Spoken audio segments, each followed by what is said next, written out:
Hello friends, आज की कहानी है लालची पकौड़े वाला। गांव में बाबू पकौड़े का ठेला लगाता था। बड़े ही स्वादिष्ट पकौड़े बनाता था। कोई उसके ठेले के पकौड़े एक बार खा लेता तो दोबारा उसके ठेले पर ज़रूर आता था। उसके हाथ में एक जादू सा था। वह अपना काम बड़ी ही मेहनत और ईमानदारी से करता था। एक दिन शाम को जब वह पकौड़े बना रहा था, तभी उसके पास दूसरे किसी गांव का एक आदमी, जिसका नाम रामलाल था, उसके पास काम मांगने के लिए आया। वह उससे बोला, भैया मैं बेरोज़गार हूँ, मुझे कोई काम दिलवा दो।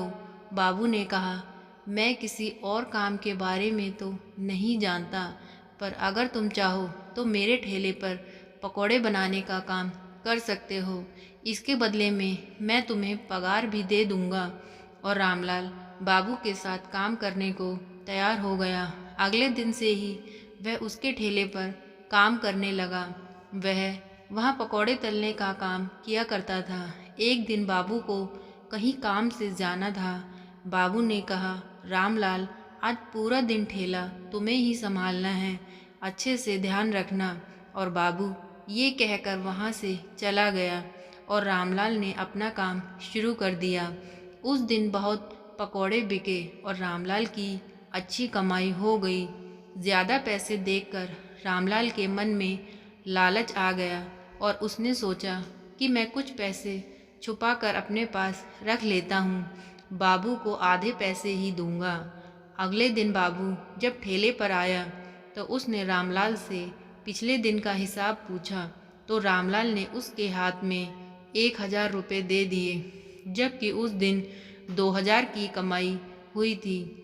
तो उसे बाबू ने कहा कि ये तो बहुत कम है, बस इतनी ही कमाई हुई है, जबकि मेरी दुकान पर 1,500 की कमाई तो रोज़ ही होती है और कभी कभी ज़्यादा भी हो जाती है।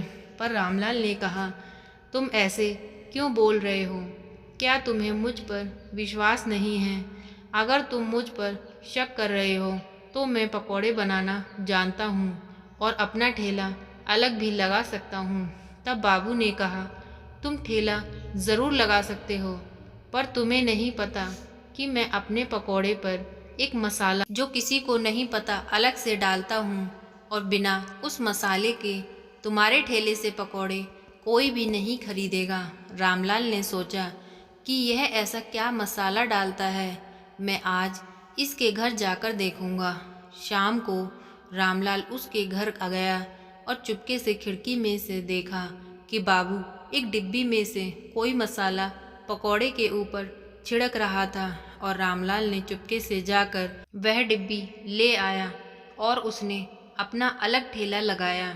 और उसने पकौड़े तलकर जब उन पर वह मसाला डालकर पकौड़े बेचे, तो जिसने भी वह पकौड़े खरीदे, किसी को भी वह पकौड़े पसंद नहीं आए और वे ये बोलकर चले गए कि कितने गंदे पकौड़े बनाता है। फिर रामलाल ने बाबू से जाकर पूछा कि यह कौन सा मसाला जो तुम डालते हो? मैंने भी वही मसाला डाला तो लोगों को पकौड़े गंदे लगे। तब बाबू ने कहा, वह तो मैंने तुम्हें ऐसे ही कहा था, मैं कोई मसाला नहीं डालता, लेकिन मुझे पता था तुम ऐसा ही करोगे, इसलिए मैंने तुमसे झूठ बोला था। उसके बाद रामलाल को अपनी गलती पर पछतावा हुआ।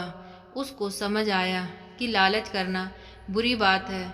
उसके मन में लालच आ गया था और अब उसे समझ आ गया था कि वह अपना काम अलग भी खोलेगा तो कोई उसके ठेले पर उसके पकौड़े खाने नहीं आएगा। फिर उसने बाबू से अपनी गलती की माफ़ी मांगी और फिर से उसके साथ उसके ठेले पर काम करने लगा। तो फ्रेंड्स, आज की ये कहानी आपको कैसी लगी प्लीज़ कमेंट करके बताएं। और कहानी अच्छी लगी हो तो कहानी को लाइक करें, चैनल को सब्सक्राइब करें। Thank you.